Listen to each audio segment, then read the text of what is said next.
News room live തുടരുകയാണ്. പാർലമെന്റിൽ budget രാഷ്ട്രപതി നയപ്രഖ്യാപന പ്രസംഗത്തിനായി പാർലമെന്റിലെത്തി.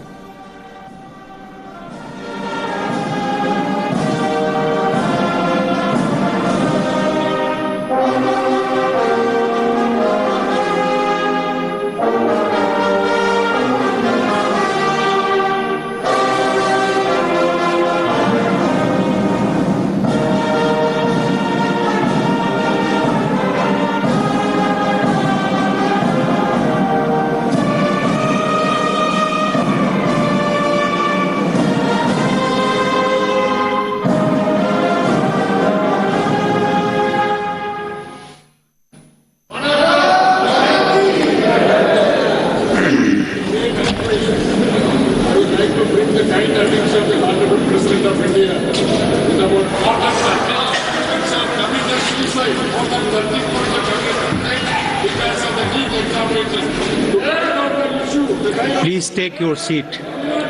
माननीय सदस्यगण, कोरोना वायरस से उत्पन्न वैश्विक महामारी का यह तीसरा वर्ष है। इस दौरान हमने भारत के लोगों की लोकतांत्रिक मूल्यों में अगाध आस्था, अनुशासन और कर्तव्य परायणता को और मजबूत होते देखा है। आज जब भारत अपनी आज़ादी के 75 वर्ष पर अमृत महोत्सव मना रहा है, तब प्रत्येक भारतवासी की यह संकल्प शक्ति भारत के उज्जवल भविष्य के लिए असीम विश्वास पैदा करती है। इसी विश्वास के साथ मैं संसद भवन के इस ऐतिहासिक सेंट्रल हॉल से प्रत्येक भारतवासी का अभिनंदन करता हूं। मैं आज संसद के इस समवेत सत्र में देश के उन लाखों स्वाधीनता सेनानियों को नमन करता हूं, जिन्होंने अपने कर्तव्यों को सर्वोच्च प्राथमिकता दी और भारत को उसके अधिकार दिलाए।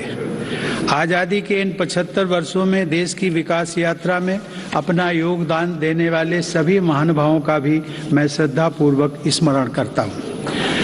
अमृत महोत्सव के इस कालखंड में देश की महान विभूतियों से जुड़े विशेष अवसर भी सभी देशवासियों को प्रेरणा दे रहे हैं। गुरु तेग बहादुर जी का 400वां प्रकाश वर्ष पर्व, श्री अरविंदो की 150वीं जन्म जयंती, V.O. चिदम्बरम पिल्लई का 150वां जन्म वर्ष और नेताजी सुभाष चंद्र बोस की 125वीं जन्म जयंती जैसे पुण्य अवसरों को मेरी सरकार पूरी भव्यता के साथ मना रही है। सरकार ने इस वर्ष से गणतंत्र दिवस समारोह को नेताजी की जयंती पर 23 जनवरी से ही मनाने की शुरुआत की है।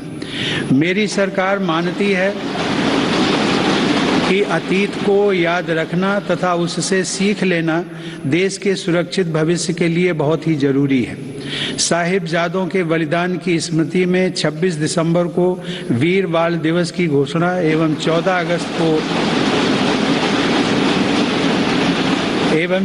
अगस्त को विभाजन विभीषिका स्मृति दिवस इसी सोच का परिचायक है।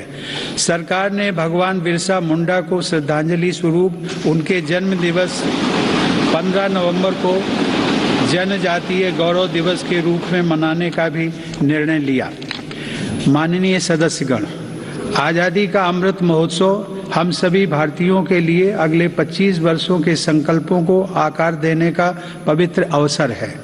मेरी सरकार सबका साथ, सबका विकास, सबका विश्वास और सबका प्रयास के मंत्र पर चलते हुए अगले 25 वर्षों के लिए मजबूत बुनियाद पर तेजी से काम कर रही है।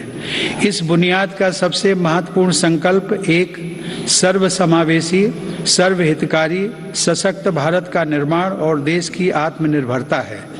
कोरोना के इस कठिन समय की चुनौतियों ने देशवासियों को अपने लक्ष्यों को जल्द से जल्द प्राप्त करने के लिए प्रेरित किया है।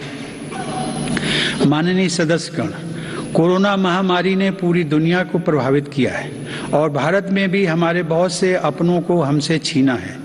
इन परिस्थितियों में केंद्र से लेकर राज्यों तक हमारी सभी सरकारों, स्थानीय शासन और प्रशासन, हमारे डॉक्टर्स, नर्सेज और हेल्थ वर्कर्स, हमारे वैज्ञानिकों और उद्यमियों सभी ने एक टीम के रूप में काम किया है। सरकार और नागरिकों के बीच यह परस्पर विश्वास, समन्वय और सहयोग लोकतंत्र की ताकत का अभूतपूर्व उदाहरण है। इसके लिए मैं देश के प्रत्येक हेल्थ और फ्रंट लाइन वर्कर का, हर देशवासी का अभिनंदन करता हूं। कोविड-19 के खिलाफ इस लड़ाई में भारत के सामर्थ्य का प्रमाण कोविड वैक्सीनेशन प्रोग्राम में नजर आया है। हमने 1 साल से भी कम समय में 150 करोड़ से भी ज्यादा वैक्सीन डोज लगाने का रिकॉर्ड पार किया है। आज हम पूरी दुनिया में सबसे ज्यादा वैक्सीन डोज देने वाले अग्रणी देशों में से एक हैं। इस अभियान की सफलता ने देश को एक ऐसा रक्षा कवच दिया है जिससे हमारे नागरिकों की सुरक्षा भी बढ़ी है और उनका मनोबल भी बढ़ा है। आज देश में 90% से अधिक वयस्क नागरिकों को टीके की 1 डोज मिल चुकी है, जबकि 70% से अधिक लोग दोनों डोज ले चुके हैं। हर घर दस्तक अभियान के माध्यम से सरकार बाकी लोगों तक भी पहुंच रही है। इसी माह वैक्सीनेशन प्रोग्राम में 15 से 18 वर्ष तक के किशोर किशोरियों को भी शामिल किया गया है। साथ ही फ्रंट लाइन वर्कर्स और बीमारियों से ग्रस्त वरिष्ठ नागरिकों के लिए प्रिकॉशनरी डोज की भी शुरुआत की गई है।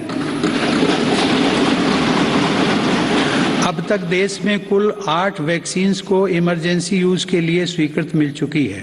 भारत में बन रही 3 वैक्सीन्स को विश्व स्वास्थ्य संगठन की तरफ से आपात स्थिति में उपयोग की मंजूरी भी मिली है। भारत में बन रही ये वैक्सीन्स पूरी दुनिया को महामारी से मुक्त कराने और करोड़ों लोगों का जीवन बचाने में अहम भूमिका निभा रही है। माननीय सदस्यगण, कोरोना महामारी से निपटने के लिए हमारे देश के प्रयास केवल तात्कालिक चुनौतियों तक सीमित नहीं है। इसीलिए मेरी सरकार ऐसे दूरदर्शी समाधान तैयार कर रही है जो भविष्य के लिए भी प्रभावी और उपयोगी रहें।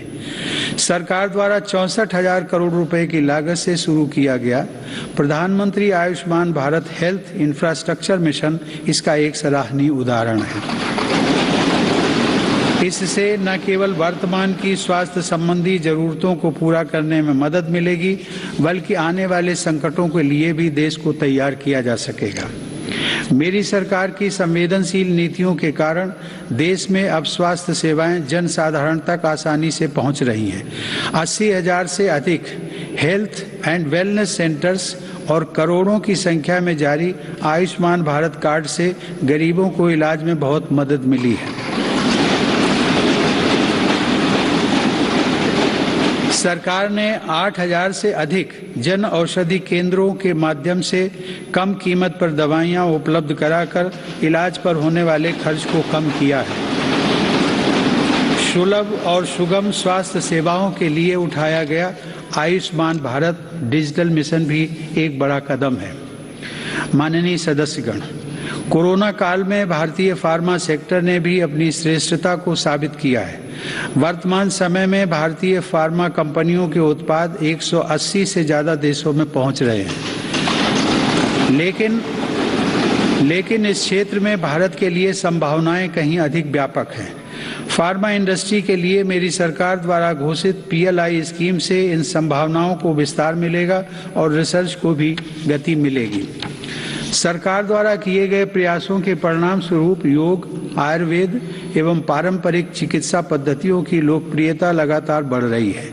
वर्ष 2014 में देश से 6,600 करोड़ रुपए के आयुष उत्पादों का निर्यात होता था, जो आज बढ़कर 11,000 करोड़ रुपए से अधिक हो गया है। दुनिया के सबसे पहले WHO global centre of traditional medicine की स्थापना भी भारत में होने जा रही है। माननीय सदस्यगण, हमारे संविधान के मुख्य शिल्पी बाबा साहब डॉक्टर भीमराव अंबेडकर ने कहा था कि मेरा आदर्श एक ऐसा समाज होगा जो स्वाधीनता, समानता और भाईचारे पर आधारित हो। प्रजातंत्र सरकार का एक स्वरूप मात्र नहीं है। प्रजातंत्र का मूल है अपने साथियों के प्रति आदर और सम्मान की भावना। बाबा साहब के इन आदर्शों को मेरी सरकार अपने लिए ध्येय वाक्य मानती है। मेरी सरकार की आस्था अंत्योदय के मूल मंत्र में है, जिसमें सामाजिक न्याय भी हो, समानता भी हो, सम्मान भी हो और समान अवसर भी हो। इसीलिए आज सरकार की नीतियों में गांव, गरीब, पिछड़े, अनुसूचित जाति एवं जनजातियों को सर्वोच्च प्राथमिकता दी जा रही है। हाल के वर्षों में पद्म पुरस्कारों के चयन में भारत की यह भावना भली भांति झलकती है। विविधता से भरे भारत में देश के कोने कोने में समर्पित जीवन जीने वाले लोग राष्ट्र सेवा में जुटे हुए हैं। उनमें भारत की शक्ति के दर्शन होते हैं। माननीय सदस्यगण, कोरोना के इस महासंकट में हमने बड़े बड़े देशों में खाद्यान्न की कमी और भूख की परेशानी देखी है, लेकिन मेरी संवेदनशील सरकार ने इस बात का पूरा प्रयास किया कि 100 साल के इस सबसे बड़े संकट में कोई गरीब भूखा ना रहे। प्रधानमंत्री गरीब कल्याण अन्न योजना के अंतर्गत मेरी सरकार सभी गरीबों को हर महीने मुफ्त राशन दे रही है। 80 करोड़ लाभार्थियों को 19 महीनों से खाद्यान्न वितरित करने हेतु 2,60,000 करोड़ रुपए के खर्च के साथ भारत में आज दुनिया का सबसे बड़ा फूड डिस्ट्रीब्यूशन प्रोग्राम चलाया जा रहा है। वर्तमान परिस्थितियों को देखते हुए पूरी संवेदनशीलता के साथ मेरी सरकार ने इस योजना को मार्च 2022 तक बढ़ा दिया है। कोरोना काल में गरीब के स्वाभिमान और उसके रोजगार की रक्षा करने के लिए सरकार प्रधानमंत्री स्वनिधि योजना भी चला रही है। यह योजना हमारे रेहड़ी पटरी वाले भाइयों बहनों के लिए बहुत सहायक सिद्ध हो रही है। इस योजना के तहत अब तक 28 लाख रेहड़ी पटरी वालों को 2900 करोड़ रुपए से ज्यादा की धनराशि जारी की गई है। सरकार अब इन स्ट्रीट वेंडर्स को ऑनलाइन फूड डिलीवरी करने वाली कंपनियों के साथ भी जोड़ रही है। श्रमिकों के हितों की रक्षा के लिए सरकार ने ई श्रम पोर्टल भी शुरू किया है, जिससे अब तक 23 करोड़ से अधिक श्रमिक जुड़ चुके हैं। जनधन आधार मोबाइल अर्थात जैम ट्रिनिटी को मेरी सरकार ने जिस तरह नागरिक सशक्तिकरण से जोड़ा है, उसका प्रभाव भी हम लगातार देख रहे हैं। 44 करोड़ से अधिक गरीब देशवासियों के बैंकिंग सिस्टम से जुड़ने के कारण महामारी के दौरान करोड़ों लाभार्थियों को सीधे कैश ट्रांसफर का लाभ मिला है। डिजिटल इंडिया और डिजिटल इकोनॉमी के बढ़ते प्रसार के संदर्भ में देश के यूपीआई प्लेटफॉर्म की सफलता के लिए भी मैं सरकार के विजन की प्रशंसा करूंगा। दिसंबर 2021 में देश में 8 लाख करोड़ रुपए से ज्यादा का लेन देन यूपीआई के माध्यम से हुआ है। यह इस बात का उदाहरण है कि हमारे देश में जन सामान्य द्वारा बदलाव और तकनीक को बहुत तेजी से अपनाया जा रहा है। माननीय सदस्यगण, मेरी सरकार मूलभूत सुविधाओं को गरीब के सशक्तिकरण और गरीब की गरिमा बढ़ाने का माध्यम मानती है। पिछले वर्षों के अनवरत प्रयासों से प्रधानमंत्री आवास योजना में अब तक 2 करोड़ से अधिक पक्के घर गरीबों को मिल चुके हैं। प्रधानमंत्री आवास योजना ग्रामीण के तहत गत 3 वर्षों में करीब 1.5 लाख करोड़ रुपए की लागत से 1 करोड़ 17 लाख घर स्वीकृत किए गए हैं। हर घर जल पहुंचाने के उद्देश्य से शुरू किए गए जल जीवन मिशन ने लोगों के जीवन में बड़ा बदलाव लाना शुरू कर दिया है। महामारी की बाधाओं के बावजूद करीब 6 करोड़ ग्रामीण घरों को पेयजल के कनेक्शन से जोड़ा गया है। इसका बहुत बड़ा लाभ हमारे गांव की महिलाओं, बहनों, बेटियों को हुआ है। ग्रामीण क्षेत्रों में लोगों को उनकी संपत्ति के दस्तावेज देने के लिए शुरू की गई स्वामित्व योजना भी एक असाधारण प्रयास है। इस योजना के तहत अब तक 27,000 गाँव में 40 लाख से अधिक प्रॉपर्टी कार्ड दिए जा चुके हैं। ये प्रॉपर्टी कार्ड न केवल विवादों को रोकने में सहायक हैं, बल्कि गांव के लोगों को बैंकों से मदद मिलना भी आसान हो रहा है। माननीय सदस्यगण, मेरी सरकार ग्रामीण अर्थव्यवस्था और देश के किसानों को सशक्त बनाने के लिए निरंतर काम कर रही है। वैश्विक महामारी के बावजूद साल 2020-21 में हमारे किसानों ने 30 करोड़ टन से अधिक खाद्यान्न और 33 करोड़ टन से अधिक बागवानी उत्पादों की पैदावार की। सरकार ने रिकॉर्ड उत्पादन को ध्यान में रखते हुए रिकॉर्ड सरकारी खरीद की है। रबी की फसल के दौरान 433 लाख मीट्रिक टन गेहूं की खरीद की गई, जिससे लगभग 50 लाख किसानों को सीधा फायदा पहुंचा है। खरीफ की फसल के दौरान रिकॉर्ड लगभग 900 लाख मीट्रिक टन धान की खरीद की गई, जिससे 1 करोड़ 30 लाख किसान लाभान्वित हुए। सरकार के प्रयासों से देश का कृषि निर्यात भी रिकॉर्ड स्तर पर बढ़ा है। वर्ष 2020-21 में कृषि निर्यात में 25% से अधिक की वृद्धि दर्ज की गई। यह निर्यात लगभग 3 लाख करोड़ रुपए पहुंच गया है। हॉर्टिकल्चर और शहद उत्पादन भी किसानों के लिए आमदनी के नए स्रोतों और बाजार तक उनकी बढ़ती पहुंच के महत्वपूर्ण माध्यम हैं। शहद उत्पादन को प्रोत्साहन देने से वर्ष 2020-21 में देश का शहद उत्पादन 1,25,000 मीट्रिक टन तक पहुंच गया है, जो कि 2014-15 की तुलना में करीब 55% ज़्यादा है। 2014-15 की तुलना में शहद की निर्यात मात्रा में भी 102% से ज़्यादा की वृद्धि दर्ज की गई है। किसानों को उनकी फसल के अधिक दाम मिले, इसके लिए उनके उत्पादों का सही बाजार तक पहुंचना जरूरी होता है। इस दिशा में सरकार ने किसान रेल सेवा शुरू करते हुए किसानों के लिए खुशहाली के नए रास्ते खोलने का काम किया है। कोरोना काल में भारतीय रेल ने सब्जियों, फलों तथा दूध जैसी जल्दी खराब होने वाली खाद्य सामग्री के परिवहन के लिए 150 से अधिक मार्गों पर 1900 से ज़्यादा किसान रेल चलाई और करीब 6 लाख मीट्रिक टन कृषि उत्पादों की ढुलाई की। यह इस बात का उदाहरण है कि अगर सोच नई हो तो पुराने संसाधनों से भी नए रास्ते बनाए जा सकते हैं। माननीय सदस्यगण, कृषि क्षेत्र में देश की सतत सफलता और बढ़ते सामर्थ्य का सबसे बड़ा श्रेय मैं देश के छोटे किसानों को देना चाहता हूँ। देश के 80% किसान छोटे किसान ही हैं, जिनके हितों को मेरी सरकार ने हमेशा केंद्र में रखा है। प्रधानमंत्री किसान सम्मान निधि के माध्यम से 11 करोड़ से अधिक किसान परिवारों को 1,80,000 करोड़ रुपए दिए गए। इस निवेश से कृषि क्षेत्र में आज बड़े बदलाव दिखाई दे रहे हैं। फसल बीमा योजना में नए बदलावों का लाभ भी देश के छोटे किसानों को हुआ है। इन बदलावों के बाद से अब तक 8 करोड़ से अधिक किसानों को मुआवजा के तौर पर 1 लाख करोड़ रुपए से ज्यादा की राशि दी जा चुकी है।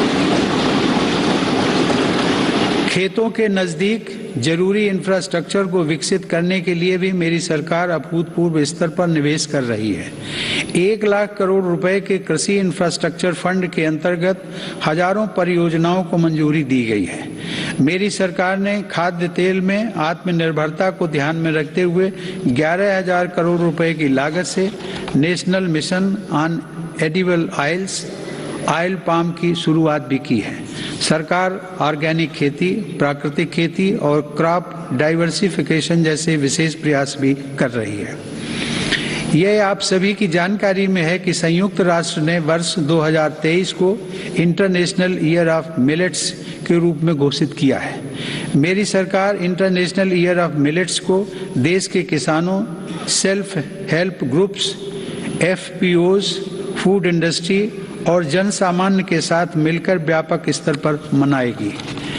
मेरी सरकार वर्षा जल संरक्षण के लिए भी गंभीरता से काम कर रही है। देश में रेन वाटर हार्वेस्टिंग इंफ्रास्ट्रक्चर के निर्माण और पारंपरिक जल स्रोतों के जीर्णोद्धार के लिए विशेष अभियान चलाए जा रहे हैं। प्रधानमंत्री कृषि सिंचाई योजना के तहत विभिन्न परियोजनाओं और अटल भू जल योजना की मदद से देश में 64 लाख हेक्टेयर सिंचाई क्षमता विकसित की गई है। नदियों को आपस में जोड़ने की योजनाओं पर भी सरकार ने काम आगे बढ़ाया है। हाल ही में 45,000 करोड़ रुपए की लागत से पूरी होने वाली केन बेतवा लिंक परियोजना को भी स्वीकृति दी गई है। यह परियोजना बुंदेलखंड में पानी की चुनौतियों को समाप्त करने में सहायक होगी। माननीय सदस्यगण, ग्रामीण अर्थव्यवस्था को गति देने में महिलाओं की भूमिका अधिक विस्तृत होती जा रही है। 2021-22 में 28 लाख सेल्फ हेल्प ग्रुप्स को बैंकों की तरफ से 65,000 करोड़ रुपए की मदद दी गई है। यह राशि 2014-15 की तुलना में 4 गुना अधिक है। सरकार ने हजारों महिला सेल्फ हेल्प ग्रुप्स के सदस्यों को ट्रेनिंग देकर उन्हें बैंकिंग सखी के रूप में भागीदार भी बनाया है। ये महिलाएं ग्रामीण क्षेत्रों में बैंकिंग सेवाओं को घर घर तक पहुंचाने का माध्यम बन रही हैं। महिला सशक्तिकरण मेरी सरकार की उच्च प्राथमिकताओं में से एक है। उज्ज्वला योजना की सफलता के हम सभी साक्षी हैं। मुद्रा योजना के माध्यम से हमारे देश की माताओं बहनों की उद्यमिता और कौशल को बढ़ावा मिला है। बेटी बचाओ बेटी पढ़ाओ पहल से अनेक सकारात्मक परिणाम सामने आए हैं और स्कूलों में प्रवेश लेने वाली बेटियों की संख्या में उत्साहजनक वृद्धि हुई है। बेटे बेटी को समानता का दर्जा देते हुए मेरी सरकार ने महिलाओं के विवाह के लिए न्यूनतम आय को 18 वर्ष से बढ़ाकर पुरुषों के समान 21 वर्ष करने का विधेयक भी संसद में प्रस्तुत किया है। सरकार ने 3 तलाक को कानूनन अपराध घोषित कर समाज को इस कुप्रथा से मुक्त करने की शुरुआत की है।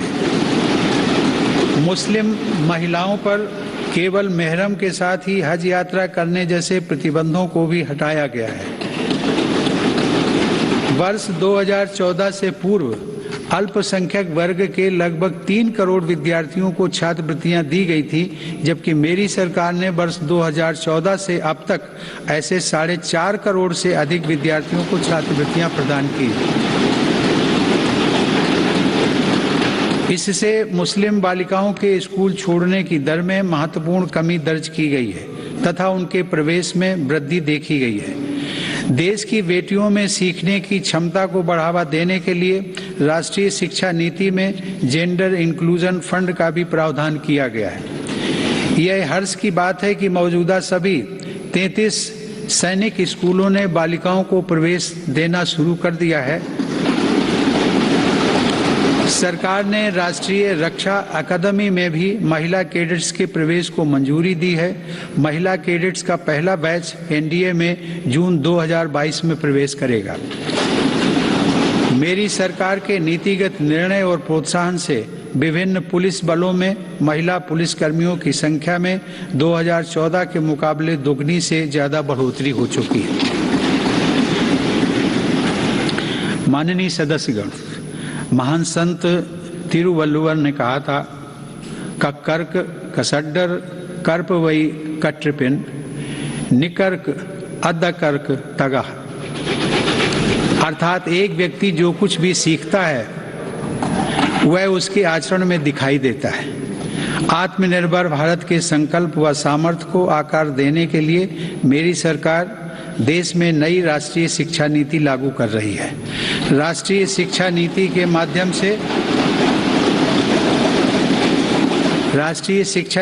माध्यम से स्थानीय भाषाओं को भी प्रोत्साहित किया जा रहा है। स्नातक पाठ्यक्रमों की महत्वपूर्ण प्रवेश परीक्षाएं भारतीय भाषाओं में भी संचालित करने पर जोर दिया जा रहा है। इस वर्ष 10 राज्यों के 19 इंजीनियरिंग कॉलेजों में 6 भारतीय भाषाओं में पढ़ाई शुरू हो रही है। स्किल इंडिया मिशन के तहत ITI, जन शिक्षण संस्थान और प्रधानमंत्री कौशल केंद्रों के जरिए पूरे देश में 2.25 करोड़ से अधिक युवाओं का कौशल विकास हुआ है। स्किल को उच्च शिक्षा के साथ जोड़ने के लिए UGC के नियमों में कई बदलाव भी किए गए हैं। कोरोना से लड़ाई के लिए स्किल इंडिया मिशन के तहत हेल्थ केयर से जुड़े 6 विशेष प्रशिक्षण कार्यक्रम शुरू किए गए।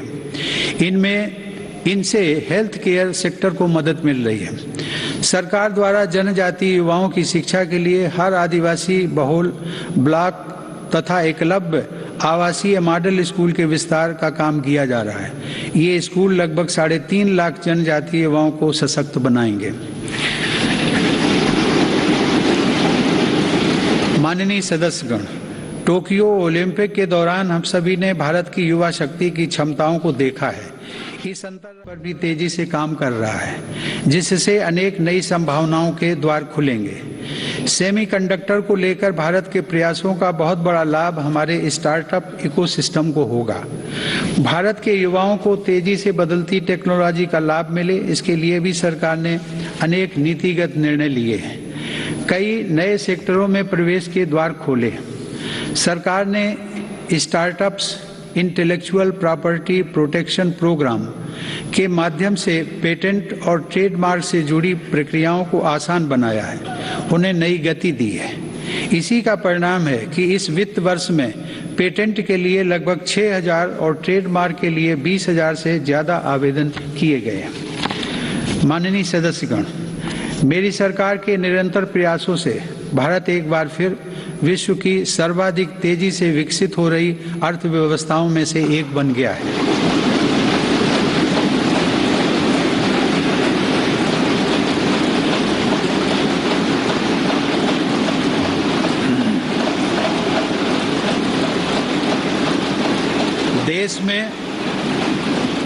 देश में जीएसटी कलेक्शन पिछले कई महीनों से निरंतर 1 लाख करोड़ रुपए से ऊपर बना हुआ है। इस वित्त वर्ष के पहले 7 महीनों में $48 बिलियन का विदेशी निवेश आना इस बात का प्रमाण है कि अंतर्राष्ट्रीय निवेशक भारत के विकास को लेकर बहुत आश्वस्त हैं। भारत का विदेशी मुद्रा भंडार भी इस समय $630 बिलियन से ऊपर है। हमारा निर्यात भी तेजी से बढ़ रहा है और पिछले रिकॉर्ड टूट रहे हैं। 2021 में अप्रैल से दिसंबर के दौरान भारत का गुड्स निर्यात लगभग $300 बिलियन यानी 22 लाख करोड़ रुपए से अधिक रहा है, जो कि 2020 की इसी अवधि की तुलना में 1.5 गुना ज़्यादा है। मेरी सरकार ने मैन्युफैक्चरिंग सेक्टर में मौजूद संभावनाओं को साकार करने और युवाओं को नए अवसर देने के लिए 1,97,000 करोड़ रुपए से ज़्यादा के निवेश से 14 महत्वपूर्ण PLI स्कीम्स शुरू की हैं। ये PLI स्कीम्स न केवल भारत को ग्लोबल मैन्युफैक्चरिंग हब के रूप में स्थापित करने में मदद करेंगी, बल्कि रोजगार के 60 लाख से अधिक अवसर भी उपलब्ध कराएंगे। देश में मोबाइल उत्पादन की सफलता मेक इन इंडिया का एक बड़ा उदाहरण है। आज भारत विश्व में दूसरा सबसे बड़ा मोबाइल फोन निर्माता बनकर उभरा है। इससे भारत के लाखों युवाओं को रोजगार भी मिला है। हमारा देश इलेक्ट्रॉनिक और टेक्नोलॉजी हार्डवेयर के क्षेत्र में ग्लोबल लीडर बने, इसके लिए सरकार ने सिलिकॉन और compound semi conductor fabrication, display, FAB, chip design और इनसे जुड़े वेंचर्स के लिए हाल ही में 76,000 करोड़ रुपए का पैकेज भी घोषित किया है। मेरी सरकार नए क्षेत्रों के साथ साथ उन पारंपरिक क्षेत्रों में भी देश की स्थिति को पुनः मजबूत बना रही है, जिनमें हमारे पास सैकड़ों वर्षों का अनुभव है। इसी दिशा में मेरी सरकार द्वारा वस्त्र उद्योग के विकास के लिए करीब 4,500 करोड़ रुपए के निवेश से 7 मेगा इंटीग्रेटेड टेक्सटाइल रीजन और अप्रैल पार्क बनाए जा रहे हैं। इससे देश में इंटीग्रेटेड टेक्सटाइल वैल्यू चेन तैयार होगी। ये मेगा टेक्सटाइल पार्क्स भारतीय तथा विदेशी निवेशकों को भी आकर्षित करेंगे और रोजगार के लाखों नए अवसर पैदा करेंगे। माननीय सदस्यगण, भारत की समृद्धि में बड़े उद्योगों के साथ सूक्ष्म एवं लघु उद्योगों की भूमिका बहुत महत्वपूर्ण है। हमारे MSMEs हमारी अर्थव्यवस्था का मेरुदंड रहे हैं और आत्मनिर्भर भारत को गति प्रदान करते रहे हैं। कोरोना काल में MSMEs को संकट से बचाने और जरूरी क्रेडिट उपलब्ध कराने के लिए सरकार ने 3 लाख करोड़ रुपए के कोलेटरल फ्री लोन्स की व्यवस्था की। हाल के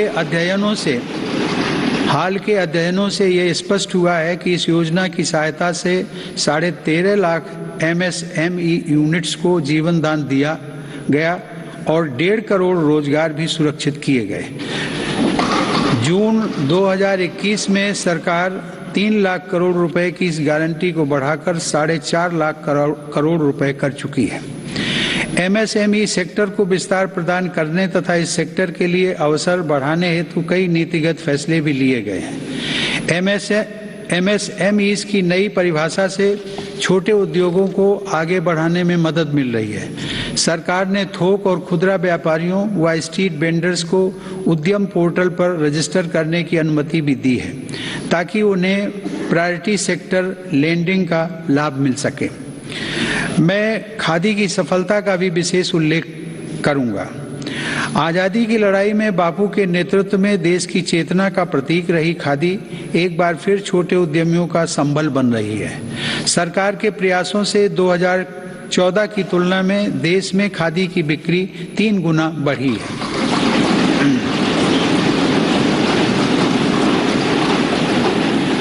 माननीय सदस्यगण, किसी भी देश के विकास का आधार वहाँ का इंफ्रास्ट्रक्चर होता है।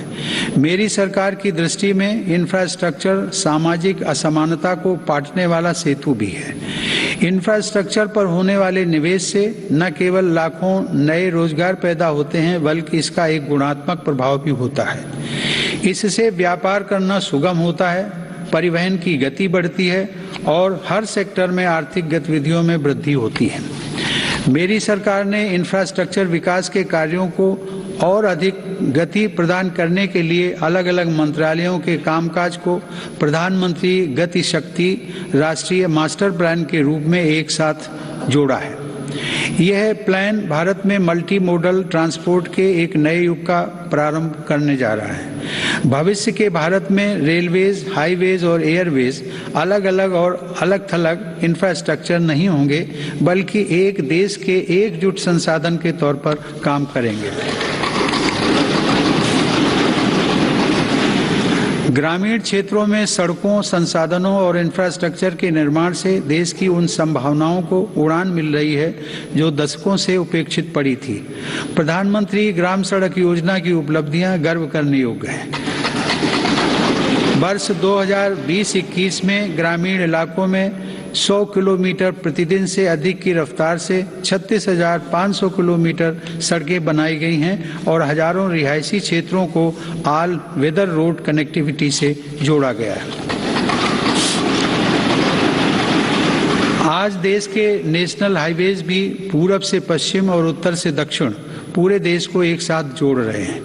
मार्च 2014 में हमारे देश में राष्ट्रीय राजमार्गों की कुल लंबाई 90,000 किलोमीटर थी, जबकि आज उनकी लंबाई बढ़कर 1,40,000 किलोमीटर से अधिक हो गई है।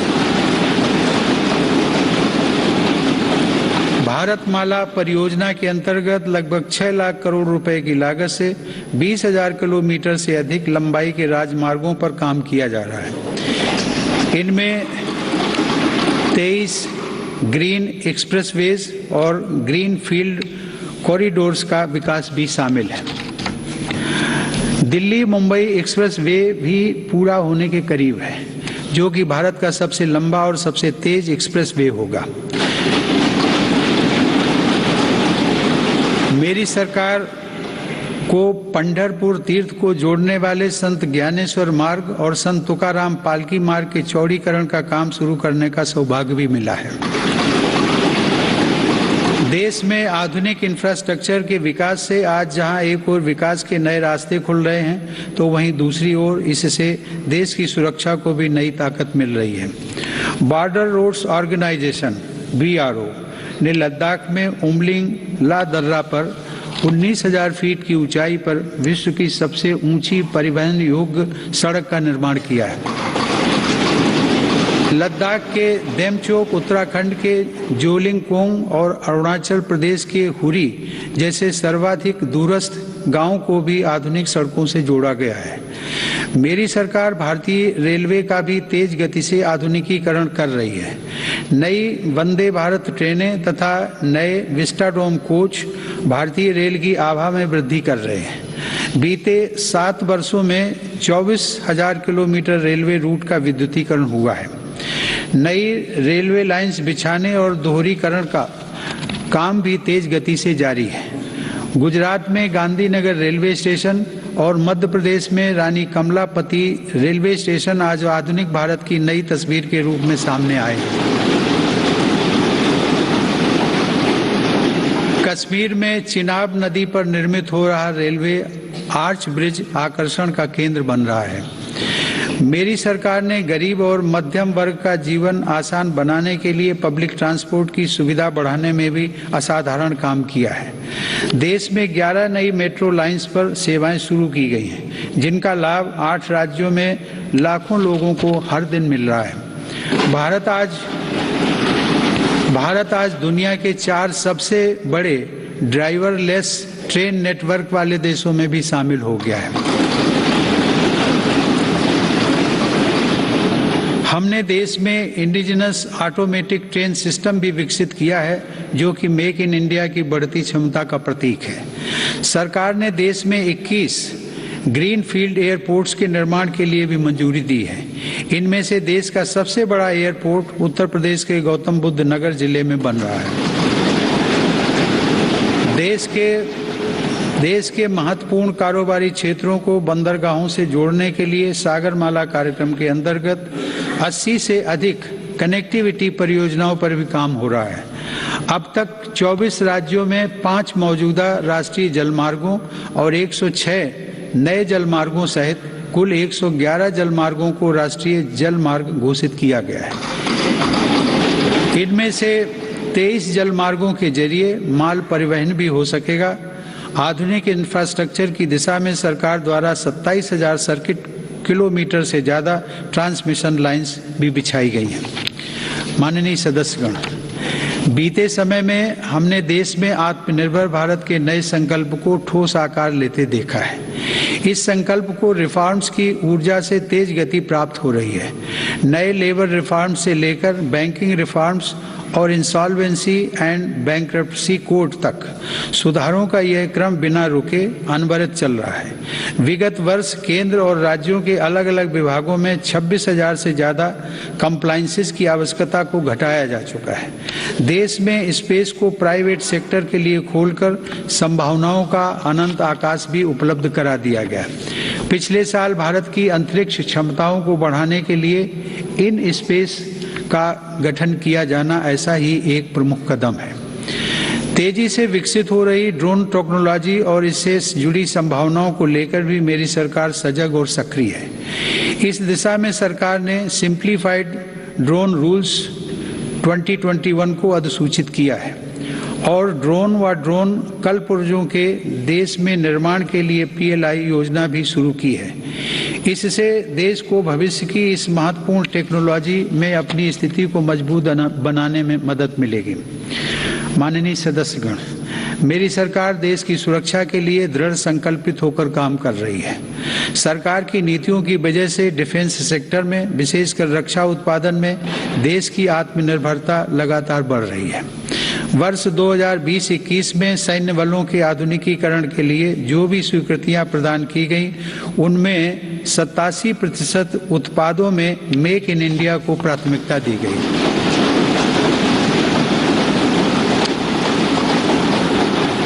इसी प्रकार 2020-21 में 98% उपकरणों से जुड़े अनुबंधों में मेक इन इंडिया को प्राथमिकता दी गई है।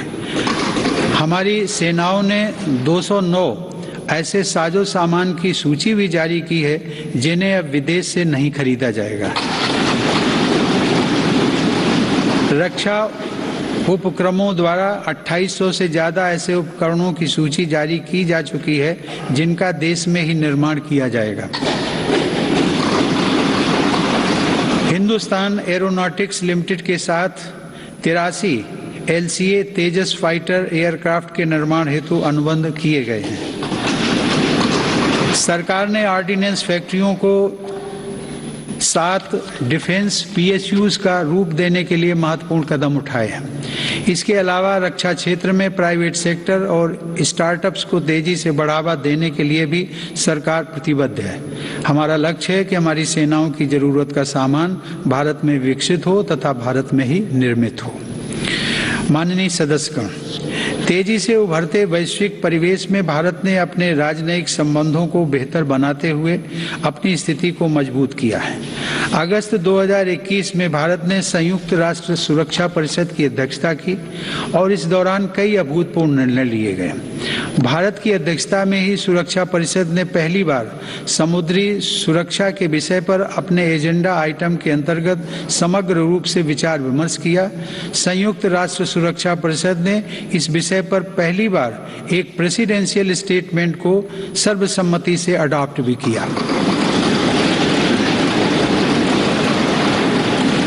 हमने अपने पड़ोसी देश अफगानिस्तान में अस्थिरता और नाजुक हालात को भी देखा है। भारत ने इन परिस्थितियों में मानवता को सर्वोपरि रखते हुए ऑपरेशन देवी शक्ति को संचालित किया। हमने अनेक चुनौतियों के बावजूद हमारे कई नागरिकों और कई अफगान हिंदू सिख अल्पसंख्यकों को काबुल से सफलतापूर्वक एयरलिफ्ट किया। हम उन कठिन हालात के बीच से पवित्र गुरु ग्रंथ साहिब के 2 स्वरूपों को भी सुरक्षित भारत लेकर आए। मानवता की दृष्टि से भारत अफगानिस्तान में मेडिकल सप्लाई और अनाज पहुंचाने में भी मदद कर रहा है।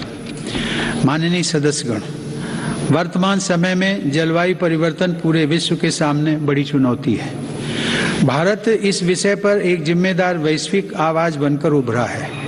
COP26 शिखर सम्मेलन में मेरी सरकार ने घोषणा की है कि वर्ष 2030 तक भारत अपने कार्बन उत्सर्जन को 1 बिलियन टन से घटा देगा। भारत ने साल 2070 तक नेट जीरो उत्सर्जन वाली अर्थव्यवस्था का लक्ष्य भी रखा है। भारत ने विश्व समुदाय को साथ लेकर green grid initiative one sun one world one grid की पहल भी की है। यह global interconnected solar power grid का पहला अंतर्राष्ट्रीय नेटवर्क बन रहा है। पर्यावरण को लेकर हमारे बड़े लक्ष्य और साहसिक संकल्प प्रकृति के प्रति हमारी संवेदनशीलता को दर्शाते हैं। माननीय सदस्यगण, मेरी सरकार भारत की प्राचीन विरासत को संरक्षित, समृद्ध और सशक्त करना अपना दायित्व समझती है। यह गौरव की बात है कि धौलावीरा की हड़प्पा साइट और तेलंगाना स्थित 13वीं शताब्दी के काकतीय रुद्रेश्वर रामप्पा मंदिर को यूनेस्को विश्व धरोहर स्थल घोषित किया गया।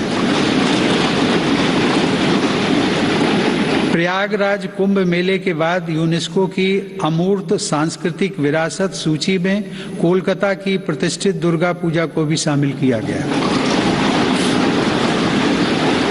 सरकार की यह भी प्राथमिकता रही है कि भारत की अमूल्य धरोहरों को देश में वापस लाया जाए। 100 वर्ष पूर्व भारत से चोरी हुई मां अन्नपूर्णा देवी की मूर्ति को वापस लाकर काशी विश्वनाथ मंदिर में स्थापित किया गया।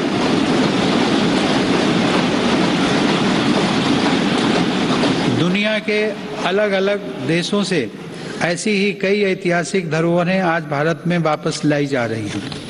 हम सब जानते हैं कि विरासत और पर्यटन का एक दूसरे से गहरा नाता है। इसीलिए आज एक और भारत की आध्यात्मिक विरासत को फिर से जीवंत किया जा रहा है, तो साथ ही तीर्थयात्रियों और पर्यटकों के लिए आधुनिक सुविधाएं और इंफ्रास्ट्रक्चर का विकास भी हो रहा है। मेरी सरकार की स्वदेश दर्शन एवं प्रसाद योजनाएं इसमें बड़ी भूमिका निभा रही हैं। गोवा के 60वें मुक्ति दिवस के अवसर पर फोर्ट अगुआडा जेल परिसर में स्मारक का जीर्णोद्धार करके उसका उद्घाटन किया गया है। यह गोवा मुक्ति संग्राम के सेनानियों के अविस्मरणीय संघर्षों का स्मारक है। माननीय सदस्यगण, आजादी के अमृत काल में एक भारत श्रेष्ठ भारत के हमारे संकल्प के आधार पर आज लोकतांत्रिक मूल्यों के साथ विकास के नए अध्याय लिखे जा रहे हैं। जो राज्य और क्षेत्र उपेक्षित छूट गए थे, आज देश उनके लिए विशेष प्रयास कर रहा है। जम्मू कश्मीर और लद्दाख क्षेत्र में विकास के नए युग का आरंभ इसका एक बड़ा उदाहरण है।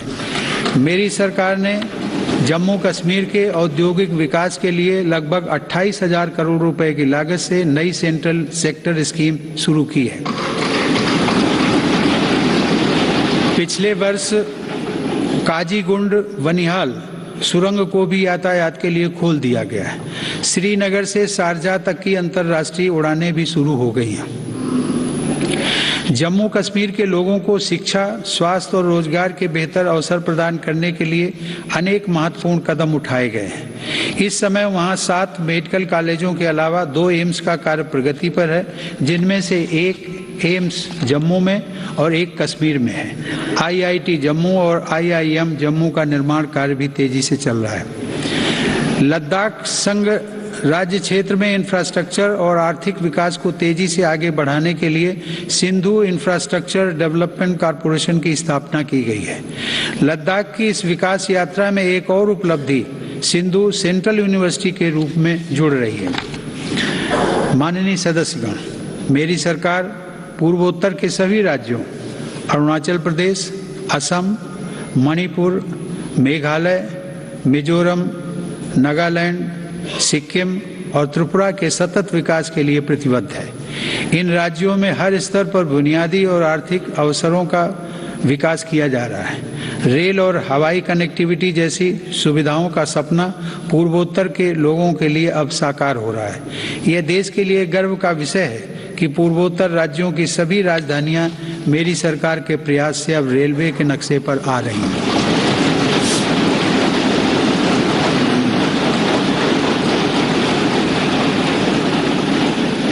ईटानगर के होलोंगी में एक नए एयरपोर्ट की स्थापना की जा रही है। हाल ही में त्रिपुरा राज्य के महाराजा वीर विक्रम एयरपोर्ट में एक नया और आधुनिक टर्मिनल खोला गया है।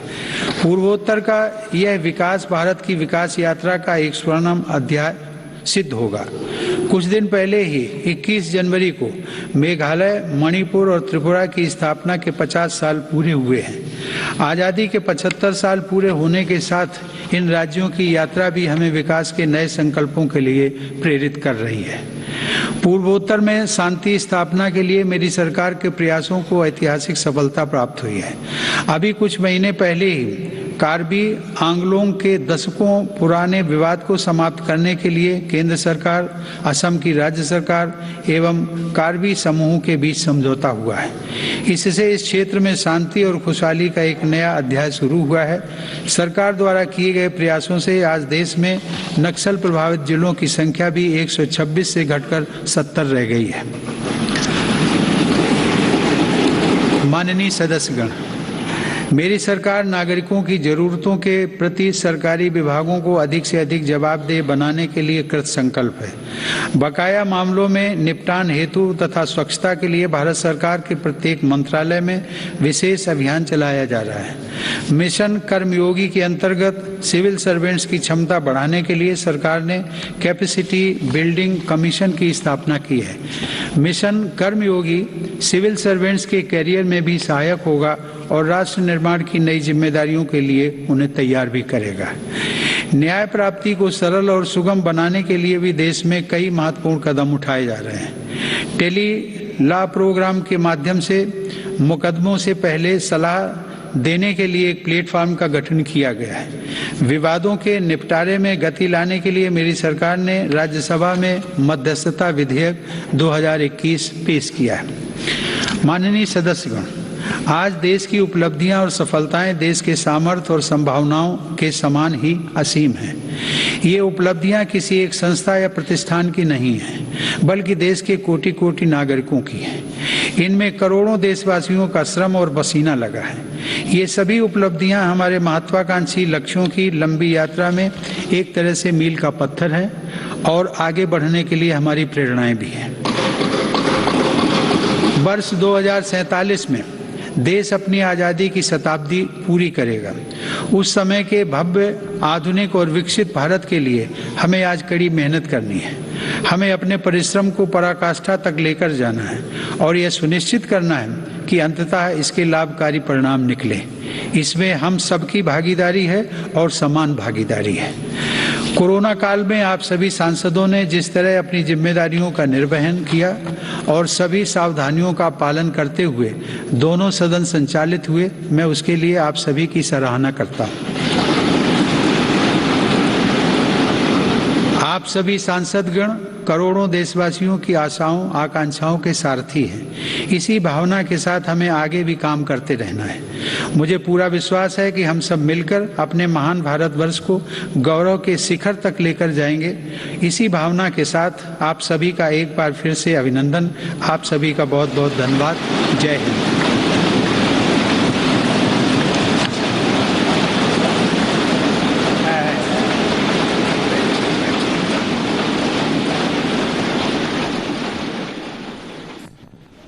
പാർലമെന്റ് ബജറ്റ് സമ്മേളനത്തിന് തുടക്കം കുറിച്ചുകൊണ്ട് രാഷ്ട്രപതി നയപ്രഖ്യാപന പ്രസംഗം നടത്തുകയായിരുന്നു. പ്രധാനമായും സർക്കാരിൻ്റെ നേട്ടങ്ങൾ എടുത്തു പറഞ്ഞുകൊണ്ടായിരുന്നു നയപ്രഖ്യാപന പ്രസംഗം. പ്രസംഗത്തിൻ്റെ തുടക്കത്തിൽ പെഗാസസ് വിഷയമുയർത്തി പ്രതിപക്ഷം പ്രതിഷേധമുയർത്തിയെങ്കിലും പ്രസംഗം തുടരുകയായിരുന്നു. കോവിഡ് രംഗത്ത് കോവിഡ് വാക്സിൻ്റെ കണ്ടെത്തുന്നതിലും വാക്സിൻ നിർമ്മാണത്തിലുമടക്കം ഇന്ത്യ ഭരിച്ച വലിയ നേട്ടങ്ങളെക്കുറിച്ച് അദ്ദേഹം പ്രത്യേകം എടുത്തു പറഞ്ഞു. അതോടൊപ്പം തന്നെ കർഷകർക്ക് വേണ്ടി സർക്കാർ പ്രഖ്യാപിച്ച വിവിധ പരിപാടികൾ, വിവിധ പദ്ധതികൾ, ആ പദ്ധതികൾ കർഷകർക്കുണ്ടാക്കിയ നേട്ടങ്ങൾ, സ്ത്രീകളെ മുഖ്യധാരയിലേക്ക് കൊണ്ടുവരുന്നതിന് വേണ്ടി സ്ത്രീകൾക്ക് വേണ്ടി ഉണ്ടാക്കിയ പദ്ധതികൾ, 2 കോടിയോളം പേർക്ക് വീട് വെച്ച് നൽകി, അങ്ങനെയുള്ള സർക്കാരിൻ്റെ പ്രധാന നേട്ടങ്ങൾ എണ്ണി പറയുന്നതായിരുന്നു രാഷ്ട്രപതിയുടെ നയപ്രഖ്യാപന പ്രസംഗം. അതോടൊപ്പം തന്നെ രാജ്യരക്ഷയിൽ യാതൊരുവിധ വിട്ടുവീഴ്ചയില്ലെന്നും ശക്തമായി തന്നെ ഇന്ത്യയുടെ അതിർത്തികൾ കാക്കുമെന്നുള്ള പ്രസ്താവന കൂടി അദ്ദേഹം നയപ്രഖ്യാപന പ്രസംഗത്തിൽ നടത്തുകയായിരുന്നു.